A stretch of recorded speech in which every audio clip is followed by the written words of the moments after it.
तेरे नाम से इब्तदा करके मैंने, तेरे नाम से इब्तदा करके मैंने खुदाए ज़ुल जलाल हमेशा लगाई है पार अपनी नैया। मोअज़्ज़ज़ नाज़रीन, एक नई मेहमान शख्सियत के साथ आपका मेज़बान Tariq Saraj Chaudhry, program the truth with Tariq Chaudhry हाज़िर खिदमत है। नाज़रीन, आप जानते हैं कि हमारा ये सच का सफ़र है और ये जारी व सारी है। हमारी सारी गुफ्तगू बातचीत हक़ और सच पर मबनी होती है। नाज़रीन, हमारी कोशिश होती है कि हम पूरा सच आप तक लेकर आएँ। कहाँ कहाँ पर सच्चाई पोशीदा है, हम उसको बाहर निकालें। हक़ाइक़ कहाँ पर पोशीदा हैं, हम उनकी खोज लगाएं। इसलिए कि सच्चाई को जानना और जानकर आप तक लेके आना हम अपना फ़र्ज़ समझते हैं, क्योंकि हमारा ये प्रोग्राम सच की तलाश है। हम सच की तलाश में निकलते हैं, खोज लगाते हैं सच की और कोशिश करते हैं कि पूरा सच आप तक लेकर आएं, ताकि कोई अबहाम, कोई गलतफहमी बाकी ना रहे। सच को आँच नहीं। और नाज़रीन, एक झूठ बोलकर फिर उस झूठ का डिफेंड करने के लिए, उस झूठ का दफ़ा करने के लिए हज़ारों झूठ जो हैं वो बोलने पड़ते हैं। इसलिए हम चाहते हैं कि हमें अपने किसी कौलो फेल पर किसी किस्म की नदामत और शर्मिंदगी ना हो। कलाम मुक़द्दस में लिखा है कि बस तुम सच्चाई से वाकिफ़ हो जाओ तो सच्चाई तुमको आज़ाद करेगी। हम हक़ और सच के फ़र्ज़ंद हैं, लिहाजा सच्चाई, हक़ और हक़ गोई हमारा शेवा है। आज मैं जिस मोअज़्ज़ज़ मेहमान को आपके साथ मिलवाने के लिए जा रहा हूँ, मेरे लिए आज की जो मोअज़्ज़ज़ मेहमान शख्सियत है, मेरे बड़े भाई बाप की जगह पे, और ज़िंदगी में बेशुमार कामयाबियाँ जो हमने समेटी, उनमें एक बड़ा कंट्रीब्यूशन हमारे आज के मोअज़्ज़ज़ मेहमान का है। जी नाज़रीन, आज मैं आपकी मुलाकात करवाऊँगा। मेरे साथ तशरीफ़ फरमा हैं जनाब मोहतरम यूनुस भट्टी साहब।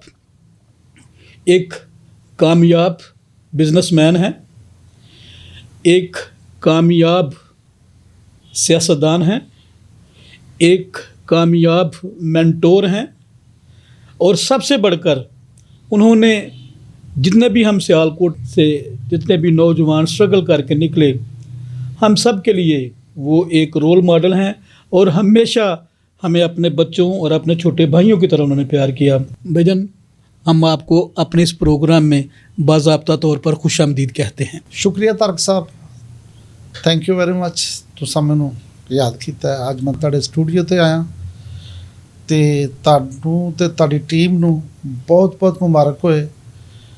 खुदावंद दी ज़ात तुहानूं बड़ी बरकत दे।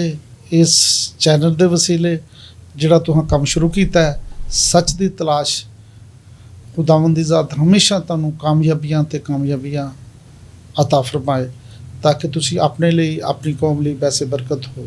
जी बहुत शुक्रिया भट्टी साहब, आपकी दुआएं जब से हमने ये चैनल स्टार्ट किया तब से ही हमारे साथ हैं, और मेरे लिए ये फ़ख्र की बात है कि आप हमेशा जो है वो मुझे अपने बच्चों की तरह, छोटे भाइयों की तरह प्यार भी करते हैं और मेरा ख्याल भी रखते हैं। ये मेरे लिए एजाज़ की बात है। नाज़रीन, अज दा जिहड़ा प्रोग्राम है असी पंजाबी च करांगे, क्योंकि दो भरा बैठे हैं, वड्डा भाई छोटा भाई, ते असी ज़्यादा कंफर्टेबल फील करने आ कि असी पंजाबी च गलबात करिए। की ख्याल है भाईजान? राइट। अच्छा नाज़रीन, जिवें तुहानूं पता है कि साडा ये प्रोग्राम का जिहड़ा आगाज़ है या शुरू जिहड़ा साडा प्रोग्राम हुंदा है वो अपने मुअज़्ज़ज़ मेहमान दे तारफ़ तो हुंदा है। ते मैं तारफ़ बड़ा लंबा चौड़ा करवा सकना वा भट्टी साहब का, लेकिन मैं चाहना वा कि जिवें रूटीन दे विच ਸਾਡੇ ਇਸ ਪ੍ਰੋਗਰਾਮ ਦਾ ਨਾਮ ਜਾਂ ਪ੍ਰੋਗਰਾਮ ਦੇ ਇਸ ਸੈਗਮੈਂਟ ਦਾ ਨਾਮ ਮੇਰੀ ਕਹਾਣੀ ਮੇਰੀ ਜ਼ੁਬਾਨੀ, ਤੇ ਜਿਹੜਾ ਸਾਡਾ ਮਹਿਮਾਨ ਹੈ ਉਹ ਆਪਣੀ ਜ਼ੁਬਾਨੀ ਹੀ ਆਪਣੀ ਕਹਾਣੀ ਬਿਆਨ ਕਰਦਾ ਹੈ। ਸੋ ਅੱਜ ਅਸੀਂ ਭੱਟੀ ਸਾਹਿਬ ਕੋਲੋਂ ਉਹਨਾਂ ਦੀ ਕਹਾਣੀ ਉਹਨਾਂ ਦੀ ਜ਼ੁਬਾਨੀ ਸੁਣਾਂਗੇ। ਔਰ ਭੱਟੀ ਸਾਹਿਬ ਅਸੀਂ ਚਾਹਾਂਗੇ ਕਿ ਤੁਸੀਂ ਆਪਣਾ ਤਾਰਫ ਆਪਣੀ ਪ੍ਰਾਇਮਰੀ ਤਾਲੀਮ, ਬਚਪਨ, ਖਾਨਦਾਨੀ ਪਸੇ ਮੰਜ਼ਰ ਔਰ ਆਪਣੀ ਐਜੂਕੇਸ਼ਨ ਦੇ ਬਾਰੇ 'ਚ ਥੋੜ੍ਹਾ ਜਿਹਾ ਸਾਡੇ ਨਾਜ਼ਰੀਨ ਦੇ ਨਾਲ ਗੁਫ਼ਤਗੂ ਕਰੋ। जनाब मेरा नाम यूनस भट्टी फ्रॉम सियालकोट। मेरे वालद साहब नाम बूटा मसीह भट्टी। मेरे वालद साहब एक मजहबी खादम सन खुदा दे। सारी ज़िंदगी उन्होंने खिदमत की है, कलाम मुकद्दस की दीन की तबलीग की है। लेकिन उन्होंने एक खूबी सी कि सारी ज़िंदगी उन्होंने खिदमत की है, लेकिन कभी किसी को 1 रुपया भी उन्होंने अपनी ज़ात वास्ते लैके नहीं यूज़ किया, ना ही उन्होंने कभी साढ़े ते लाया। मेरे वालद साहब कहते हैं कि खिदमत वो जड़ी अपनी मेहनत करके की जाए, जे असी चंदा लैके खिदमत की तो वो कोई खिदमत नहीं। मेरे वालद साहब ने सारी जिंदगी खिदमत की है। पूरी दुनिया उन्होंने पाज साहब के नाम तो बुलाते हैं।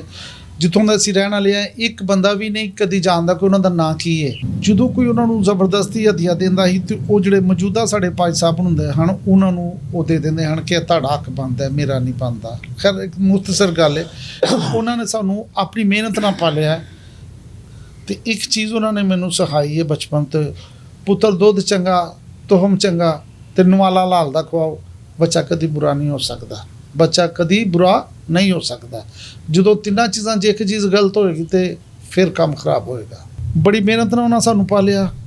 मैं सियालकोट च पढ़िया मुख्तलिफ जगह ते। मैं खुदा दा शुक्र हाँ कि जिन्नी मैनू बेसिक एजुकेशन चाहिए सी वो मेरे कोल है। मैं अपने सिलसिले नू अच्छे तरीके नाल चला रहा। मैं पाकिस्तान च बिजनेस किया, मैं फॉरन च बिजनेस किया। मैं जीरो तो सियालकोट च पहला वो शख्स हाँ कि जिहड़ा फैक्ट्री ओनर बनया क्रिश्चना चो। कोई बंदा दरियाफत कर ले किसी को भी, सियालकोट च मैं पहला शख्स हाँ जिन्हें ओन फैक्ट्री अपनी बनाई सी, लेबर तो उठ के फैक्ट्री ओनर बनया सा। खुदा ने मैनू बड़ी ब्लैसिंग दी, बेशुमार मैं बिजनेस किया सियालकोट च रहिंदियां। लेकिन एक वक्त आया कि मैनू इत्थों सारा मैं क्लोज करके तो मैं दुबई चला गया। दुबई जाके एक जीरो तो स्टार्ट किया तो खुदा ने पहले नालों 100 गुना ज़्यादा बरकत दी। फिर मेरा कोई एजुकेशन का अधूरा हिस्सा सी वो भी मैं उत्थे पढ़िया किया कंप्लीट दुबई जाके। तो खुदावंद ने बड़ी मेहरबानी की, मेरे को जो कुछ हो सकिया मैं भी खुदावंद वास्ते किया। मेरा यह कहना में कि लोग कहते हैं कि 10% खुदा के नाम का करना चाहिए। मैं कहना कि 100% ही खुदा का होंदा है। बंदे नूं रोटी मिलनी चाहिए खाण नूं। ਇਹ ਫਜ਼ੂਲ ਗੱਲਾਂ ਨੇ कि 10% खुदा के नाम का कढ़ो। क्यों खुदा के नाम का 10% कढ़ो? 100% ही खुदा का है।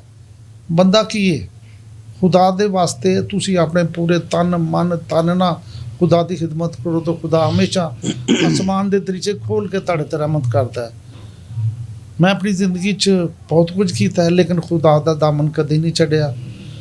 खुदावंद की ज़ात ने मैनू एक खूबसूरत कारोबार दिता, कड़ियाँ दित्तियां, रुपया पैसा दिता। खुदा ने बहुत खूबसूरत बहुत ही नाइस इंटैलीजेंट बेटा दिता है। मेरा ख्याल है कि शायद किसी को इंज दा बेटा रब नसीब करे जिंदा बेटा रब ने मैनू दिता है। मेरा पुत्र जिंदगी च कामयाब बिजनेसमैन है, कामयाब इंसान है। उसकी जिंदगी च कोई नशा नहीं, कोई सिगरेट नहीं, कोई बुरा काम नहीं, सवाए मजहबी तलीम, बिजनेस करना तो अपने बच्चों को टाइम देना। मैं मेरी बीवी, मेरा बेटा, मेरी फैमिली, मेरा पोती पुंता, मेरी धी, असी बहुत खुशहाल जिंदगी गुजार रहे हैं पे। सानू कभी किसी चीज़ की कमी नहीं अज तक महसूस हुई। दुनिया च रब ने मैनू 37 कंट्रियां की हुण तक सैर कराई है। मैं गरीब प्यो का पुत्र हाँ लेकिन खुदा ने मेरे ते बड़ा करम किया। अच्छा भजन, ਜਦੋਂ ਤੁਸੀਂ ਆਪਣੀ ਤਾਲੀਮ ਮੁਕੰਮਲ ਕੀਤੀ ਤੇ ਫਿਰ ਜਦੋਂ ਪ੍ਰੈਕਟੀਕਲ ਲਾਈਫ ਦਾ ਅਮਲੀ ਜ਼ਿੰਦਗੀ ਦੇ ਆਉਣ ਦਾ ਫੈਸਲਾ ਕੀਤਾ ਤੇ ਕੀ ਤੁਹਾਡੀ ਸੋਚ ਸੀ ਕਿ ਤੁਸੀਂ ਕਿਹੜਾ ਕੰਮ ਕਰੋਗੇ ਜਾਂ ਕਿਹੜਾ ਕਾਰੋਬਾਰ ਕਰੋਗੇ? ਖਾਸ਼ ਕੀ ਸੀ, ਸੁਪਨਾ ਕੀ ਸੀ, ख्वाब ਕੀ ਸੀ ਕਿ ਕੀ ਕਰਨਾ ਹੈ, ਕਿਵੇਂ ਕਰਨਾ ਹੈ ਔਰ ਕਿੱਥੋਂ ਤੱਕ ਜਾਣਾ ਹੈ? ਅੱਜ ਦੀ ਦੁਨੀਆ 'ਚ ਤੇ ਬੜੀ ਅਜੀਬ ਜਿਹੀ ਗੱਲ ਲੱਗੇਗੀ ਜਿਹੜੀ ਮੈਂ ਕਰਨ ਲੱਗਾ। ਪਹਿਲੇ ਨੰਬਰ ਤੇ ਮੈਂ ਇੱਕ ਚੀਜ਼ ਤੋਂ ਖੌਫਜ਼ਦਾ ਹਾਂ, ਉਹ ਸੀ ਇੰਗਲਿਸ਼। ਤੇ ਮੈਂ ਅੰਡਰ ਮੈਟ੍ਰਿਕ ਸਕੂਲ ਛੱਡਿਆ ਸੀ, ਮੈਟ੍ਰਿਕ ਨਹੀਂ ਕੀਤੀ। ਮੇਰੇ ਵਾਲਿਦ ਨੇ ਮੈਨੂੰ ਕਿਹਾ ਕਿ ਪੁੱਤਰ ਪੜ੍ਹ ਲੈ। ਮੇਰੀ ਵਾਲਦਾ ਕਹਿਣ ਲੱਗੀ ਪੁੱਤਰ ਮੇਰੀ ਆਰਜ਼ੂ ਹੈ ਕਿ ਤੂੰ ਸਾਹਬ ਬਣੇ। ਤੇ ਮੈਂ ਕਿਹਾ ਕਿ ਨਹੀਂ, ਮੇਰੇ ਮਾਪਿਓ ਗਰੀਬ ਸਨ, ਮੈਂ ਕਿਹਾ ਇਹਨਾਂ ਦਾ ਪੈਸਾ ਜ਼ਾਇਆ ਨਾ ਕਰਾਂ ਮੈਂ, ਤੇ ਮੈਂ ਕੋਈ ਕਾਰੋਬਾਰ ਸਿੱਖ ਲਾਂ। ਤੇ ਮੇਰੇ ਵਾਲਿਦ ਨੇ ਕਿਹਾ ਨਹੀਂ ਪੁੱਤਰ ਤੂੰ ਅੱਛਾ ਨਹੀਂ ਕਰ ਰਿਹਾ। ਮੈਂ ਆਪਣੇ ਵਾਲਿਦ ਨੂੰ ਇੱਕ ਗੱਲ ਕਹੀ ਕਿ ਦੇਖ ਬਾ 2 ਸਾਲ 1.5 ਸਾਲ ਹੋਰ ਮੈਂ ਤੇਰੇ ਪੈਸੇ ਜ਼ਾਇਆ ਕਰਕੇ ਤੇ 10ਵੀਂ ਕਲੀਅਰ ਨਾ ਕੀਤੀ ਤੇ ਫਿਰ ਜੋ ਮੈਂ ਫੇਲ ਹੋ ਜਾਵਾਂਗਾ, ਫਾਇਦਾ ਨਹੀਂ। ਤੇ ਜੇ ਮੈਂ 10ਵੀਂ ਕਰ ਵੀ ਲਾਂ ਤੇ ਬੜੀਆ ਦੇ ਮਾਸਟਰ ਬਣ ਜਾਵਾਂਗਾ, ਕਿਤੇ ਭੱਠੇ ਤੇ ਮੁੰਸ਼ੀ ਲੱਗ ਜਾਵਾਂਗਾ, ਕਿਤੇ ਸ਼ੈਲਰ ਤੇ ਮੁੰਸ਼ੀ ਲੱਗ ਜਾਵਾਂਗਾ, ਕਿਸੇ ਫੈਕਟਰੀ 'ਚ ਮੁੰਸ਼ੀ ਲੱਗ ਜਾਵਾਂਗਾ। ਇਹ ਤੋਂ ਵੱਧ ਕੀ ਉਸ ਵੇਲੇ ਇਹਨੇ ਜੌਬ ਨਹੀਂ ਸਨ।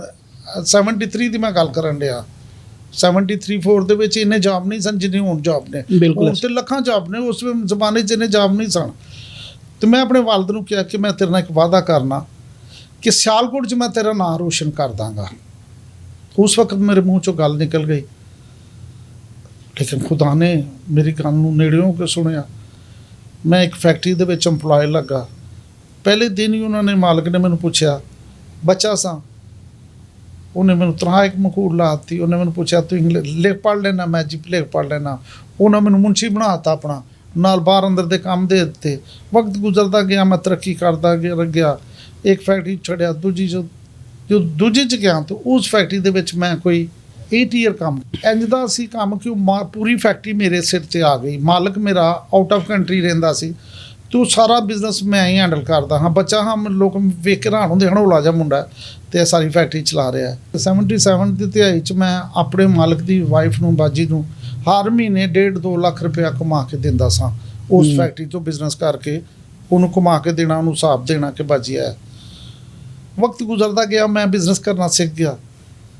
ਬਾਅਦ ਦੇ ਵਿੱਚ ਖੁਦਾ ਨੇ ਮੇਰੀ ਮਦਦ ਕੀਤੀ, ਮੇਰੀ ਸ਼ਾਦੀ ਹੋ ਗਈ। ਉਦੋਂ ਬਾਅਦ ਜਦੋਂ ਮੇਰੀ ਸ਼ਾਦੀ ਹੋ ਗਈ ਤੇ ਸ਼ਾਦੀ ਤੋਂ 2 ਮਹੀਨੇ ਬਾਅਦ ਹੀ ਮੈਂ ਉਸ ਫੈਕਟਰੀ 'ਚੋਂ ਕਿਸੇ ਵਜ੍ਹਾ ਨਾਲ ਕੰਮ ਛੱਡ ਦਿੱਤਾ। ਉਹ ਲੰਬੀ ਸਟੋਰੀ ਹੈ, ਮੈਂ ਸਾਰੀ ਸੁਣਾਵਾਂਗਾ ਤਾਂ ਛੱਡ ਅੱਛਾ ਨਹੀਂ ਹੈ। ਲੇਕਿਨ ਉਹ ਤੋਂ ਬਾਅਦ ਖੁਦਾਵੰਦ ਨੇ ਇੰਨੀ ਮਿਹਰਬਾਨੀ ਕੀਤੀ ਕਿ ਮੈਂ ਉਸ ਫੈਕਟਰੀ 'ਚ ਛੋਟੀ ਜਿਹੀ ਇੱਕ ਸੈਲਰੀ ਲੈਂਦਾ ਸਾਂ। ਜਿਸ ਫੈਕਟਰੀ 'ਚ ਮੈਂ ਕੰਮ ਕਰਨਾ ਸਿੱਖਿਆ ਤੇ ਫੌਰਨ ਹੀ ਮੇਰੀ 10,000 ਰੁਪਏ ਦੇ ਕਰੀਬ ਸੈਲਰੀ ਲੱਗ ਗਈ। ਮੈਂ ਚੰਦ ਮਹੀਨੇ ਮੈਨੂੰ ਇੱਕ ਹੋਰ ਜਗ੍ਹਾ ਤੋਂ 25,000 ਦੀ ਆਫਰ ਹੋ ਗਈ। ਆਮੀਨ। ਉਸੇ ਫੈਕਟਰੀ ਦੇ ਵਿੱਚ ਫਿਰ ਮੇਰੀ ਉਹਨਾਂ ਨਾਲ ਇੱਕ ਇਕਵਿਪਮੈਂਟ ਹੋ ਗਈ। 55,000 ਮੈਂ 83 ਤੋਂ 87 ਤੱਕ ਲਿਆ ਉਸ ਫੈਕਟਰੀ ਦੇ ਵਿੱਚ, ਜਦੋਂ ਆਮ ਆਦਮੀ 3-4,000 ਰੁਪਇਆ ਮੁਸ਼ਕਿਲ ਨਾਲ ਤਨਖਾਹ ਲੈਂਦਾ ਸੀ। ਤੇ ਮੈਂ ਉਸ ਦੌਰਾਨ 50, 55, 60, 70,000 ਰੁਪਇਆ ਮਹੀਨੇ ਤੱਕ ਕਮਾਇਆ। ਤੋਂ ਮੈਂ ਮਿਹਨਤ ਕੀਤੀ, ਕੋਈ ਮੈਂ ਮਸ਼ੀਨਾਂ ਲਾਈਆਂ। ਮਸ਼ੀਨਾਂ ਲਾਉਣ ਤੋਂ ਬਾਅਦ ਤਰਕ ਸਾਹਿਬ ਜਿਹੜਾ ਮੇਰਾ ਮਾਲਕ ਸੀ ਉਸ ਵਕਤ ਤੋਂ ਕੰਪਨੀ ਦਾ, ਤੇ ਇੱਕ ਸ਼ਾਮ ਮੈਂ ਉਹਦੇ ਕੋਲ ਗਿਆ ਤਾਂ ਉਹਨੂੰ ਮੈਂ ਜਾ ਕੇ ਕਿਹਾ ਕਿ ਮੈਂ ਆਪਣੀਆਂ ਮਸ਼ੀਨਾਂ ਲਾ ਕੇ ਆ ਲਈਆਂ ਨੇ ਤੇ ਮੈਂ ਕੰਮ ਨਹੀਂ ਕਰਨਾ ਚਾਹੁੰਦਾ, ਤੁਸੀਂ ਕੋਈ ਹੋਰ ਅਰੇਂਜ ਕਰ ਲਓ। ਤਾਂ ਉਹਨੇ ਮੇਰੇ ਅੱਗੇ ਇੱਕ ਰਿਕੁਐਸਟ ਕੀਤੀ ਕਿ ਭਾਈ 2 ਮਹੀਨੇ ਤੁਸੀਂ ਕੱਢ ਲਓ, ਉਸ ਆਪਣੀ ਜਗ੍ਹਾ 'ਤੇ ਕੋਈ ਬੰਦਾ ਟ੍ਰੇਨ ਕਰ ਦਿਓ ਤੇ ਫਿਰ ਤੁਸੀਂ ਚਲੇ ਜਾਇਓ। ਤੇ ਨਾਲ ਹੀ ਉਹਨੇ ਮੈਨੂੰ ਆਪਣੀ ਕੰਪਨੀ ਦਾ ਆਰਡਰ ਦੇ ਦਿੱਤਾ ਕਿ ਬਾਹਰ ਦੀ ਬਜਾਏ ਤੂੰ ਆਪਣੀ ਕੰਪਨੀ ਦਾ ਹੀ ਕੰਮ ਕਰ। ਤੇ ਖੁਦਾਵੰਦ ਨੇ ਮੈਨੂੰ ਮਿਹਰਬਾਨੀ ਮੇਰੇ 'ਤੇ ਕੀਤੀ, ਰੱਬ ਨੇ, ਕਿ ਮੈਨੂੰ ਉਸੇ ਕੰਪਨੀ ਦਾ ਕੰਮ ਬਿਜ਼ਨਸ ਵੀ ਮਿਲ ਗਿਆ ਕਰਨ ਨੂੰ। ਤੇ ਉਸ ਤੋਂ ਬਾਅਦ ਫਿਰ ਚੱਲ। ਅੱਛਾ ਭੱਟੀ ਸਾਹਿਬ, ਜਦੋਂ ਤੁਸੀਂ ਆਪਣਾ ਕਾਰਖਾਨਾ ਲਗਾਇਆ, ਆਪਣੀ ਫੈਕਟਰੀ ਲਗਾਈ, ਸਾਰੀ ਮਸ਼ੀਨਰੀ ਆਪਣੀ ਇੰਸਟਾਲ ਕੀਤੀ ਔਰ ਬਤੌਰ ਇੱਕ ਮਜ਼ਦੂਰ ਤੋਂ, ਇੱਕ ਮੁਲਾਜ਼ਮ ਤੋਂ ਓਨਰ ਬਣ ਕੇ ਜਦ ਤੁਸੀਂ ਆਪਣੀ ਸਾਰੀ ਇੰਸਟਾਲੇਸ਼ਨ ਕੀਤੀ ਮਸ਼ੀਨਰੀ ਦੀ, ਫੈਕਟਰੀ ਦੀ, ਸਟਾਫ ਦੀ, ਕੀ ਜਜ਼ਬਾਤ ਸਨ? ਤਰਕ ਸਾਹਿਬ, ਜਦੋਂ ਮੈਂ ਉਸ ਕੰਪਨੀ ਤੋਂ ਕੰਮ ਛੱਡਿਆ, ਮੈਂ ਰੈਂਟ 'ਤੇ ਫੈਕਟਰੀ ਲਈ ਦੀ ਸੀ। ਪਹਿਲੇ ਤੋਂ ਆਲਰੇਡੀ ਲੈ ਚੁੱਕਾ ਹਾਂ ਫੈਕਟਰੀ। ਜਿਹੜੇ ਲੋਕ ਸਿਆਲਕੋਟ ਨੂੰ ਜਾਣਦੇ ਨੇ, ਰਾਜਕਸ ਫੈਕਟਰੀ ਦੇ ਬਿਲਕੁਲ ਸਾਹਮਣੇ ਰਿਜ਼ਰ ਐਂਡ ਕੰਪਨੀ ਸੀ, ਉਹ ਮੈਂ ਰੈਂਟ 'ਤੇ ਲਈ। ਤੇ ਬਹੁਤ ਅੱਛੇ ਲੋਕ ਸਨ ਮੇਰੇ ਨਾਲ, ਉਹਨਾਂ ਨੇ ਬੜਾ ਅੱਛਾ ਬਿਹੇਵ ਰੱਖਿਆ। 5 ਸਾਲ ਮੈਂ ਉਸ ਫੈਕਟਰੀ ਦੇ ਵਿੱਚ ਰੈਂਟ 'ਤੇ ਰਿਹਾ। ਉਹਦੇ ਦੌਰਾਨ ਮੈਂ ਰੋਡਸ ਰੋਡ 'ਤੇ ਜਗ੍ਹਾ ਖਰੀਦੀ, ਫਿਰ ਉੱਥੇ ਮੈਂ ਫੈਕਟਰੀ ਬਣਾਈ, ਆਪਣੇ ਹੱਥਾਂ ਨਾਲ ਫੈਕਟਰੀ ਬਣਵਾਈ, ਖੂਬਸੂਰਤ ਫੈਕਟਰੀ ਬਣਾਈ। 92 ਦੇ ਵਿੱਚ ਮੈਂ ਉਹ ਫੈਕਟਰੀ ਸ਼ਿਫਟ ਕਰ ਗਿਆ ਉੱਥੇ ਰੋਡਸ ਰੋਡ 'ਤੇ। ਠੀਕ ਹੈ। ਤੇ ਪਰ ਮੈਂ ਆਇਆ ਹਾਂ ਉਸ ਫੈਕਟਰੀ 'ਚ। ਤੁਸੀਂ ਆਏ ਹੋ? ਅੱਛਾ, ਸ਼ੁਕਰੀਆ। ਅੱਛਾ, ਰੋਡਸ ਰੋਡ 'ਤੇ ਮੈਂ ਫੈਕਟਰੀ ਬਣਾ ਲਈ। ਮੈਂ ਇਹ ਬੜਾ ਆਪਣੇ ਆਪ ਨੂੰ ਪ੍ਰਾਊਡ ਫੀਲ ਕਰਨਾ ਕਿ ਜਦੋਂ ਮੈਂ ਫੈਕਟਰੀ ਬਣਾਈ ਤਾਂ ਉਹਦੀ ਓਪਨਿੰਗ ਸੀ ਜਿਸ ਦਿਨ, ਤੇ ਮੈਨੂੰ ਉਹ ਵਾਅਦਾ ਯਾਦ ਆਇਆ ਜਿਹੜਾ ਮੈਂ ਆਪਣੇ ਬਾਪ ਨਾਲ ਕੀਤਾ ਸੀ ਕਿ ਅੱਬਾ ਤੂੰ ਘਬਰਾ ਨਾ, ਇੱਕ ਵਾਰੀ ਸਿਆਲਕੋਟ 'ਚ ਤੇਰਾ ਮੈਂ ਨਾਂ ਰੋਸ਼ਨ ਕਰ ਦਾਂਗਾ। ਮੈਂ ਜਦੋਂ ਉਹਦਾ ਰਿਬਨ ਕਟਾਇਆ ਬਿਸ਼ਪ ਸੈਮੂਅਲ ਪ੍ਰੋਏ ਸਾਹਿਬ ਕੋਲੋਂ 400 ਲੋਕ ਸਨ ਉਸ ਵੇਲੇ, ਬਹੁਤ ਸਾਰੀਆਂ ਕੁਐਰਾਂ ਵੀ ਆਈਆਂ ਹਨ, ਆਬਾਦੀ ਪ੍ਰੋਗਰਾਮ ਰੱਖਿਆ ਦਾ ਬੇਸ਼ੱਕ। ਫੈਕਟਰੀ ਦੇ ਵਿੱਚ, ਦੇਗਾਂ ਪਕਵਾਈਆਂ, ਬਹੁਤ ਕੁਝ ਕੀਤਾ। ਤੇ ਉੱਥੇ ਫਿਰ ਮੈਂ ਆਪਣੇ ਬਾਪ ਨੂੰ ਇਹ ਗੱਲ ਕਹੀ ਕਿ ਅੱਬਾ ਤੇਰੇ ਨਾਲ ਇੱਕ ਵਾਅਦਾ ਕੀਤਾ ਸੀ, ਅੱਜ ਮੈਂ ਪੂਰਾ ਕਰ ਦਿੱਤਾ ਆਮੀਨ। ਕਿ ਤੇਰਾ ਮੈਂ ਸਿਆਲਕੋਟ 'ਚ ਨਾਂ ਰੋਸ਼ਨ ਕਰ ਦਿੱਤਾ। ਮੈਨੂੰ ਬੜੀ ਖੁਸ਼ੀ ਹੁੰਦੀ ਹੈ ਕਿ ਇਸ ਵੇਲੇ ਸਾਡੇ ਕ੍ਰਿਸਚਨ ਕਮਿਊਨਿਟੀ ਦੇ ਕੋਈ 200 ਲੋਕ ਹੁੰਦੇ ਜਿਨ੍ਹਾਂ ਦੇ ਆਪਣੇ ਬਿਜ਼ਨਸ ਨੇ ਜਾਂ ਫੈਕਟਰੀਆਂ ਨੇ, ਲੇਕਿਨ ਮੈਨੂੰ ਇਹ ਆਪਣੇ 'ਤੇ ਬੜਾ ਫਖਰ ਹੈ ਕਿ ਉਸ ਜ਼ਮਾਨੇ 'ਚ ਮੈਂ ਉਹ ਪਹਿਲਾ ਸ਼ਖਸ ਹਾਂ ਜਿਹਨੇ ਆਪਣੀ ਫੈਕਟਰੀ ਬਣਾਈ ਹੈ, ਆਪਣੇ ਬਲਬੂਤੇ 'ਤੇ ਬਣਾ ਕੇ ਤੇ ਉਹਨੂੰ ਚਲਾਇਆ। ਉਸ ਵੇਲੇ ਇੱਕ ਹੋਰ ਸ਼ਖਸੀਅਤ ਵੀ ਸਨ ਜਿਨ੍ਹਾਂ ਦੀ ਫੈਕਟਰੀ ਸੀ, ਲੇਕਿਨ ਉਹ ਭਰਾ ਸਨ, ਜਾਇੰਟ ਫੈਮਿਲੀ ਸੀ, ਉਹ ਸਨ ਜਾਨ ਖੋਖਰ ਸਾਹਿਬ ਹੋਰੀ। ਉਹਨਾਂ ਦੇ ਅੱਜ ਪੂਰੇ ਕੰਮ ਸੀ ਜੀ, ਜੀ, ਬੱਚਿਆਂ ਦਾ, ਮੈਡੀਕਲ ਬੈਡਾਂ ਦਾ। ਲੇਕਿਨ ਮੈਂ ਉਹ ਸ਼ਖਸ ਹਾਂ ਕਿ ਮੈਂ ਇੱਕ ਆਮ ਆਦਮੀ ਤੋਂ, ਗਰੀਬ ਆਦਮੀ ਤੋਂ ਉੱਠ ਕੇ ਇਸ ਮੰਜ਼ਿਲ ਤੱਕ ਪਹੁੰਚਿਆ ਸਾਂ ਤੇ ਖੁਦਾ ਨੇ ਮੇਰੇ 'ਤੇ ਬੜੀ ਰਹਿਮਤ ਕੀਤੀ, किसी गल की कमी नहीं रहन देती।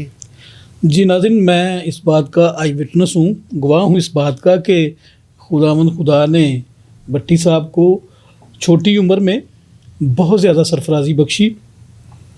और ये उस वक्त पाकिस्तान में ख़ास तौर पर और सियालकोट में बिलखुसूस इन्होंने जब अपनी फैक्ट्री का आगाज़ किया तो ना सिर्फ सियालकोट में बल्कि पूरे पंजाब और पूरे पाकिस्तान में भी इस बात को सराहा गया, क्योंकि आम तौर पर यह समझा जाता है कि जो मसीही हैं, अब तो खैर बहुत ज़्यादा एडवांसमेंट हो गई है, लोग बहुत ज़्यादा तरक्की कर गए हैं और बहुत ज़्यादा बिजनेसेस जो हैं वो मसीही जो हैं वो कर रहे हैं, लेकिन उस दौर में बिलखुसूस ये समझा जाता था कि जो मसीही हैं वो सिर्फ मुलाजमत कर सकते हैं या मजदूरी कर सकते हैं। किसी फैक्ट्री का ऑनर होना, किसी इंडस्ट्री का ऑनर होना शायद आमतौर पर लोगों को ये अजीब लगता होगा, लेकिन ये उस वक्त भी खुदा ने जो है वो हमारे भाई को सरफराजी बख्शी और पूरे शहर में और चैम्बर ऑफ कॉमर्स के साथ फिर आपकी जो है मेंबरशिप हो गई और फिर आपने बहुत ज़्यादा काम। और मुझे याद है कि आपने बिज़नेस किया, लेकिन साथ साथ आपने अपनी कम्युनिटी के लिए भी बहुत सी खिदमत सर अंजाम दी। आपको ये शौक़ अपनी कौम के लिए, कम्युनिटी के लिए खिदमत करना, ये कहाँ से आया?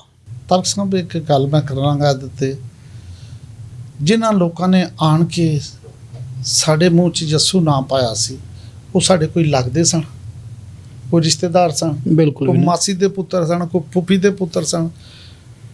ਕਿੱਥੋਂ ਚੱਲੇ 10 ਮਹੀਨੇ ਸਫ਼ਰ ਕਰਦੇ ਹਨ, ਸ਼ਿਪ 'ਚ ਬਹਿ ਕੇ ਆਉਂਦੇ ਹਨ ਲੰਡਨ ਤੋਂ ਚੇਨਈ, ਤੇ ਫਿਰ ਚੇਨਈਓਂ ਉਤਰ ਕੇ ਆਣ ਕੇ ਉਹਨਾਂ ਨੇ ਇੱਕ CDI ਦਾ ਇੰਤਖਾਬ ਕੀਤਾ, सियालकोट सिटी आई, ਤੇ ਜਿਹਨੂੰ ਕ੍ਰਿਸਚੀਅਨਿਟੀ ਦੀ ਮਾਂ ਕਿਹਾ ਜਾਂਦਾ ਹੈ, ਬਰੇ ਸਗੀਰ 'ਚ ਕ੍ਰਿਸਚੀਅਨਿਟੀ ਦੀ ਮਾਂ ਕਿਹਾ ਜਾਂਦਾ ਹੈ CDI ਨੂੰ, ਸਿਆਲਕੋਟ ਨੂੰ। ਤੇ ਉਹ ਇੱਥੇ ਆਏ ਤੇ ਉਹਨਾਂ ਨੇ ਸਾਡੇ ਲੋਕਾਂ ਨੂੰ ਯਸੂ ਨਾਂ ਸਿਖਾਇਆ। ਤੇ ਮੈਂ ਤੇ ਸਿਆਲਕੋਟ ਦਾ ਰਹਿਣ ਵਾਲਾ, ਤੇ ਆਇਆ ਮੇਰੇ ਤੇ ਫਰਜ਼ ਨਹੀਂ ਸੀ ਕਿ ਜਿਹੜੇ ਮੇਰੇ ਭਾਈ ਮੇਰੇ ਕੋਲ ਕਿਸੇ ਵਜ੍ਹਾ ਨਾਲ ਆਉਂਦੇ ਨੇ, ਉਹ ਕਿਸ ਹਾਲ 'ਚ ਹੁੰਦੇ ਨੇ, ਜਿੰਨੇ ਜੋਗਾ ਮੈਂ ਆਵਾਂ ਮੈਂ ਉਹਨਾਂ ਨੂੰ ਸਪੋਰਟ ਕੀਤਾ, ਤੇ ਹੁਣ ਵੀ ਤੇ ਉਦੋਂ ਵੀ ਤੇ ਫਿਰ ਵੀ ਕਰਦਾ ਰਹਾਂਗੇ। ਯਕੀਨਨ ਭੱਟੀ ਸਾਹਿਬ, ਤੁਹਾਡਾ ਨੌਜਵਾਨਾਂ ਦੇ ਨਾਲ ਬਿਲਖਸੂਸ ਇੱਕ ਬਹੁਤ ਜ਼ਿਆਦਾ ਮਜ਼ਬੂਤ ਤਾਲੁਕ ਤੇ ਰਿਸ਼ਤਾ ਰਿਹਾ। ਮੈਨੂੰ ਯਾਦ ਹੈ ਕਿ ਜਦੋਂ ਅਸੀਂ ਸਿਆਲਕੋਟ ਦੇ ਵਿੱਚ ਕ੍ਰਿਸਚਨ ਯੂਥ ਫੋਰਸ ਬਣਾਈ ਤੇ ਹਮੇਸ਼ਾ ਤੁਸੀਂ ਆਪਣਾ ਦਸਤੇ ਸ਼ਫਕਤ ਰੱਖਿਆ। ਉਹਦੇ ਇਲਾਵਾ ਵੀ ਕਿਤੇ ਵੀ ਕੋਈ ਯੂਥ ਦਾ ਕੋਈ ਪ੍ਰੋਗਰਾਮ ਹੁੰਦਾ ਸੀ, ਨੌਜਵਾਨਾਂ ਦਾ ਕੋਈ ਪ੍ਰੋਗਰਾਮ ਹੁੰਦਾ ਸੀ, ਤੇ ਤੁਸੀਂ ਹਮੇਸ਼ਾ ਨੌਜਵਾਨਾਂ ਦੇ ਉੱਤੇ ਆਪਣਾ ਮੁਹੱਬਤ ਤੇ ਪਿਆਰ ਵਾਲਾ ਹੱਥ ਰੱਖਿਆ। ਨੌਜਵਾਨਾਂ ਨਾਲ ਇਹ ਕੋਈ ਖਾਸ ਮੁਹੱਬਤ ਤੁਹਾਡੀ? ਤਰਕ ਸਾਹਿਬ, ਗੱਲ ਹੈ ਜੀ ਕਿ ਦੁਨੀਆ 'ਤੇ ਕੋਈ ਵੀ ਕੌਮ ਹੈ, ਕੋਈ ਵੀ ਮੁਲਕ ਹੈ, ਉਹਦੀ ਜਿਹੜੀ ਯੂਥ ਹੁੰਦੀ ਹੈ ਨਾ, ਉਹ ਹੀ ਉਹਦੀ ਰੀੜ੍ਹ ਦੀ ਹੱਡੀ ਹੁੰਦੀ ਹੈ।